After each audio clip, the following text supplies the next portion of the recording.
Hello नमस्कार, welcome back to my channel. तर हा व्हिडिओ आहे चतुर्थीच्या दिवशी मी पूजा केलेली होती। तर बघा, सगळ्यात आधी मी रांगोळी टाकली आणि त्यावर पाट ठेवलं। पाठावर एक स्वच्छ कापड ठेवून त्यावर गणपती बाप्पाला बसवलं आणि त्यांचं दुधाने अभिषेक केलं। सोबतच देवांश पण माझ्या मागे लागला होता, तर देवांशनी पण माझ्यासोबत गणपती बाप्पाचा अभिषेक केलेला आहे। आता इथे बघा, देवांश पण मस्त अभिषेक करत आहे माझ्यासोबतच।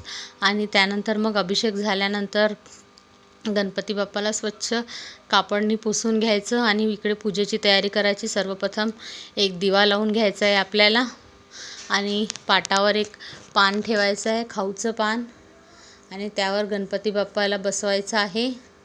आणि सोबतच आपल्याला एक रुपया आणि एक सुपारी म्हणून गणपती बाप्पा म्हणून त्यावर स्थापित करायचे आहे। त्यानंतर त्याला चंदन कुंकू असं लावून त्यांची पूजा वगैरे करून घ्यायची आहे। तांदूळ व टाकायचे आहे आणि सोबतच दुर्वा गणपती बाप्पाला खूप प्रिय असतो, म्हणून दुर्वा पण आपल्याला वाहायचा आहे।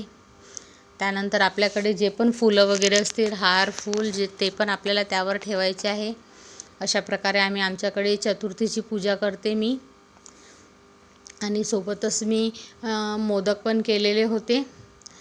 चतुर्थीच्या दिवशी निरंकार उपवास होता, म्हणून उपवासाचेच मोदक करायचे होते। हे बघा, मस्त अशी पूजेची मांडणी करून घ्यायची आहे आणि आपल्याकडे मस्त फुलांनी पूर्ण सजून घ्यायचं आहे। आपल्याला आजूबाजूने पूर्ण असं मस्त छानपैकी डेकोरेशन करून घ्यायचं आहे। आणि हे असे मोदक केले होते मी खोबरं किस आणि गुळचे। आणि आपल्याकडे जे पुस्तक आहे गणपती बाप्पाचं, ते पुस्तक वाचून घ्यायचं आहे। यामध्ये गणपती बाप्पाचे खूप सारे कहाणी, महत्त्व असं सर्व काही सांगितलेलं आहे। त्यानंतर मी धूप दीप नैवेद्य लावून आरती करून घेतलेली आहे गणपती बाप्पाची। आणि सोबतच मग त्यानंतर इकडे हे पूजा झाल्याच्या नंतर आपल्याला चंद्रग्रहणाचा जो टाईम असतो, त्या टाईमावर आपल्याला गणपती बाप्पाला ओवाळून घ्यायचं आहे। त्यानंतर हे बघा, देवांशी प्रसाद वाटण्याची घाई झालेली आहे।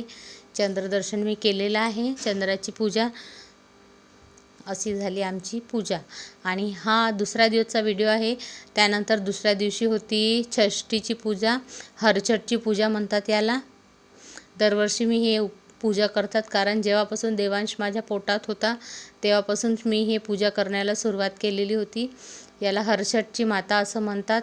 ते बघा, माझी मम्मी माझ्या पायाला हळद आणि महावर लावून देत आहे। आमच्याकडे याला खूप महत्त्व असतं, आमच्या तेली समाजात याला खूप महत्त्व असतं। प्रत्येक सुहागनला कोणतीही पूजा करायच्या आधी आपल्या पायाला हळद आणि महावर लावाच लागते।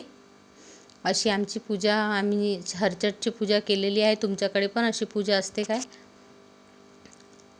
प्रत्येक भागात वेगवेगळे रिच्युअल आहे, म्हणून त्यानुसार सगळ्यांच्या पूजाविधी वेगवेगळ्या आहे। हे बघा, माझे पाय किती सुंदर दिसत होते। आणि हे आहे आमची हरछट माता, हे आहे आपल्या लेकरांची माता। आपल्या लेकरांसाठी सगळं काही सोयीचं हो, त्यांच्यावर कोणतीही अलाबला परेशानी येऊ नये म्हणून ही पूजा केली जाते। आता मी पण ह्या पूजा करते। ह्या पूजेमध्ये लाया मुरमुरेचे डोणे देवीला वाहतात आणि देवीकडनं आपल्या मुलांच्या सुखी आरोग्यासाठी, त्यांच्या उज्ज्वल भविष्यासाठी प्रार्थना केली जाते। त्यानंतर हे एक झाड आहे, याला आपल्या 2 बोटांनी, फक्त करंगडी आणि अंगठा ह्या 2 बोटांनीच त्याला गाठ पाडायची असते। आपली जे मन्नत असते ते मन्नत सांगून तिथे ते गाठ पाडायची असते, पण ते खूप डिफिकल्ट आहे 2 बोटांनी गाठ पाडणं। मला तर फार अवघड जाते। दरवर्षीच मी एकच गाठ बांधते, पण मला कोणी मन्नतच्या 7 गाठा पण बांधतात। मी देवांच्या वक्ती बांधलेल्या होत्या आणि माझी मन्नत पण पूर्ण झाली। अशी आहे आमची ही पूजा। हे बघा, आता त्यानंतर पूजा संपली आहे। आता सर्वजण चहा वगैरे घेत आहे इथे, आणि आम्ही पण आता घरी जाण्यासाठी निघालेलो आहे। तुम्हाला कसा वाटला आमचा व्हिडिओ प्लीज लाईक करा आणि आमचे फोटोज बघा। थँक्यू।